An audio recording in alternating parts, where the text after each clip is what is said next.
दोस्तों, internet of things या IoT एक ऐसी लेटेस्ट टेक्नोलॉजी है जिसमें कि एक इलेक्ट्रॉनिक डिवाइस दूसरे इलेक्ट्रॉनिक डिवाइस से आपस में बात कर सकती है इंटरनेट के माध्यम से। तो ऐसे में जो है वो आप भी अपना काम जो है वो इंटरनेट ऑफ थिंग्स के माध्यम से करा सकते हैं। फॉर एग्जांपल, अगर मान लीजिए आप अपने घर से कहीं दूर हैं, कहीं दूसरी जगह पर है एंड आपको वहाँ से जो है वो अपने घर की गेट खोलना है या फिर अपने घर की लाइट को जो है वो ऑन या ऑफ़ करना है, तो ऐसे में जो है वो आप आईओटी की मदद से ये काम आसानी से करा सकते हैं।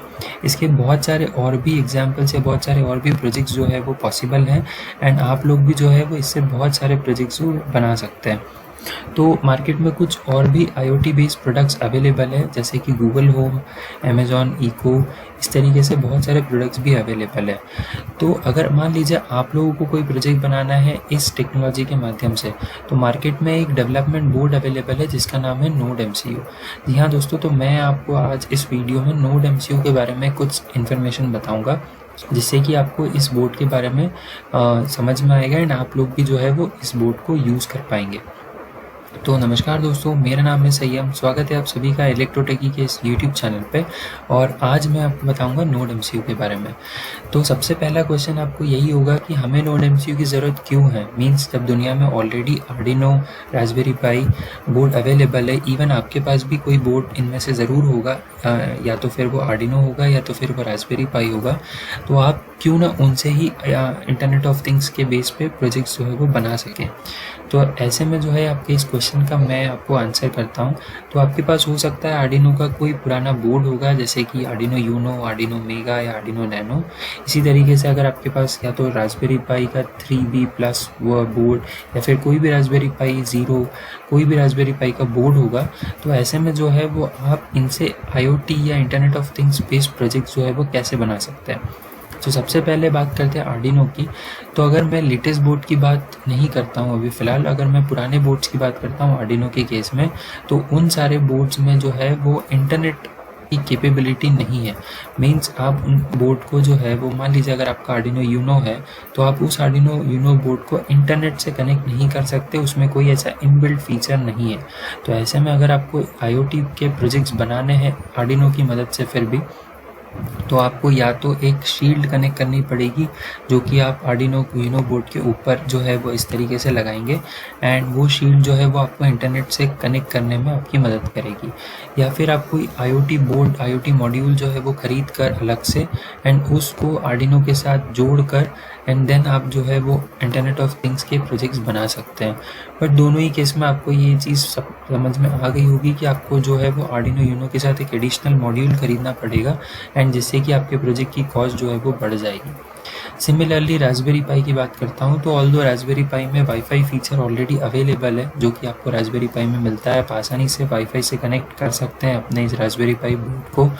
लेकिन इस अगर बोर्ड पे आप आईओटी परफॉर्म करेंगे, तो अगेन ये बोर्ड जो है वो 3500+ का जो है वो मार्केट में मिलता है। एंड अगर आपको बेसिक आईओटी प्रोजेक्ट बनाने हैं, तो आपकी जो प्रोजेक्ट की कॉस्ट है वो ऑलरेडी बढ़ चुकी होगी, क्योंकि रास्पबेरी पाई अपने आप में जो है वो एक महंगा बोर्ड है। प्लस इसमें पाइथन यूज़ होती है एंड इसे यूज़ करना थोड़ा सा कॉम्प्लिकेटेड है। तो ऐसे में इंटरनेट ऑफ थिंग्स से रिलेटेड प्रोजेक्ट जो है वो आप इससे भी नहीं बनाएंगे, ऐसा मैं तो आपको यही रिकमेंड करूँगा। तो अब जो है वो नोड एमसीयू की बात कर लेते हैं। तो दोस्तों, नोड एमसीयू जो है वो मार्केट में अभी लेटेस्टली अवेलेबल हुआ है। मीन्स कुछ ही साल पहले ये जो है वो लॉन्च हुआ है एंड ये बहुत ही फेमस हो चुका है जब से ये लॉन्च हुआ है। तो क्या होता है नोड एमसीयू, तो अभी तक आपको इतना तो पता पड़ ही गया है कि इससे आप इंटरनेट ऑफ थिंग्स के बेस्ड प्रोजेक्ट्स बना सकते हैं। सो अब मैं आपको और इन्फॉर्मेशन देता हूँ। तो सबसे पहले जो है पहला पॉइंट आप देख रहे हैं, ये ओपन सोर्स प्लेटफॉर्म है। मीन्स इसके जो डिज़ाइंस हैं, जो इसके प्रोग्राम्स हैं, वो नेट पे फ्री में अवेलेबल है। आप चाहें तो अपना खुद का भी नोड एमसीयू बना सकते हैं। 2013 में ये पहली बार चाइना में लॉन्च हुआ था एंड जब से ये लॉन्च हुआ है तब से इस पे बहुत सारे प्रोजेक्ट्स जो है वो बन चुके हैं एंड बहुत सारे डिज़ाइनर्स या बहुत सारे जो आपके टेक एंथुसियास्ट है वो इस पे लगे हुए हैं। इस पे बहुत सारे प्रोजेक्ट्स जो है वो रोज़ कुछ ना कुछ अपलोड होता रहता है इंटरनेट पर। सिमिलरली अगर इसकी मेन चीज़ की बात करूँ तो इसमें जो है वो ESP12E मॉड्यूल लगा हुआ है। तो आप इसका हार्ट बोल लें या इसका ब्रेन बोल लें, तो ये जो है ये इस पूरे जो डेवलपमेंट बोर्ड है इसका एक मेन पार्ट है जिस पे कि ये जो डेवलपमेंट बोर्ड है वो काम करता है।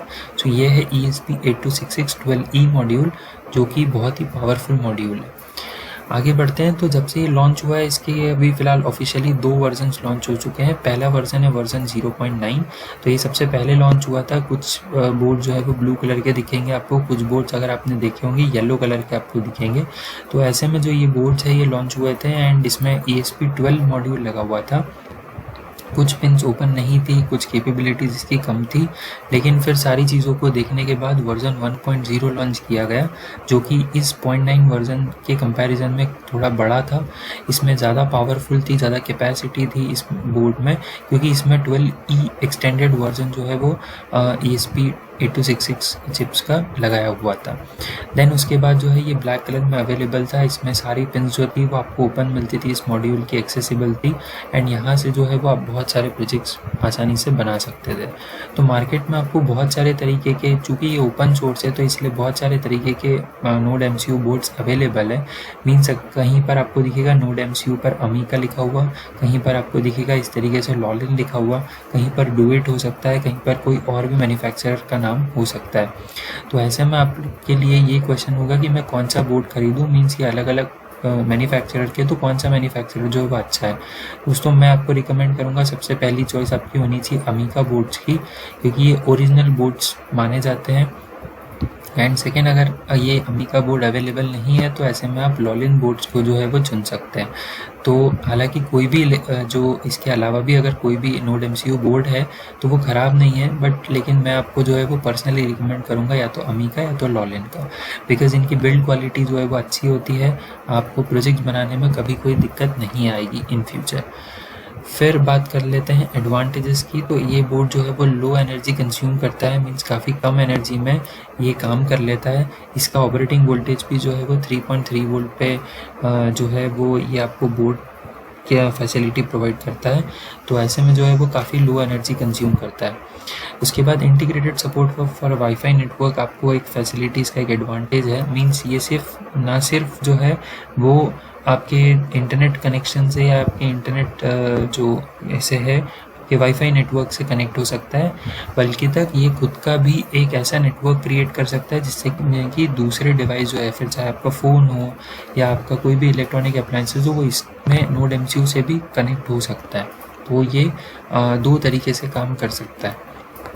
उसके बाद इस बोर्ड का जो साइज़ है वो काफ़ी छोटा है, तो आपको बहुत सारे प्रोजेक्ट्स में आसानी से ये जो है वो बोर्ड अच्छे से काम आ सकता है। उसके अलावा लो कॉस्ट है, तो जस्ट लाइक एक आर्डिनो की कॉस्ट होती है 500, सिमिलरली उतनी ही कॉस्ट में जो है वो ये बोर्ड अवेलेबल हो जाता है। इसकी प्राइस रेंज की बात करूँ तो ये 350 में भी आपको मिल सकता है। 350 से लेकर 600 तक की इसकी प्राइस रेंज है। अलग अलग वेबसाइट, अलग अलग मैन्युफैक्चरर पे अलग अलग कॉस्ट आपको मिल सकती है। तो इस वीडियो के लिए इतना ही। अगले वीडियो में हम लोग जानेंगे बोर्ड के ओवरव्यू के बारे में, जिसमें मैं आपको बताऊँगा पिन डिस्क्रिप्शन और भी बहुत सारी चीज़ें। तो इस वीडियो सीरीज़, इस जो नोड MCU है, इस पर मैं पूरी वीडियो सीरीज़ जो है वो ला रहा हूँ, क्योंकि मैंने देखा है नेट पे बहुत ज़्यादा कुछ इसका कंटेंट अवेलेबल नहीं है एंड काफ़ी ये जो बोर्ड है इसको बहुत कॉम्प्लिकेटेड तरीके से दे रखा है। तो ऐसे में मैं जो है वो आपके लिए आसान तरीके से इस सीरीज़ को ला रहा हूँ। बने रहिए इस वीडियो सीरीज़ के साथ। वीडियो अच्छा लगा हो तो लाइक, शेयर, सब्सक्राइब ज़रूर करिए। अगर अच्छा लगा है तो लाइक कीजिए। कोई क्वेश्चन है या फिर कैसा लगा वीडियो कमेंट में ज़रूर मेंशन कीजिए। चैनल पे पहली बार आया तो सब्सक्राइब करना बिल्कुल मत भूलिए, क्योंकि मैं ऐसे आपके लिए ऑसम वीडियोस लाता रहता हूँ। सो दोस्तों इस वीडियो के लिए इतना ही। मिलते हैं नेक्स्ट वीडियो में, तब तक के लिए सीखते रहिए। जय हिंद, वंदे मातरम।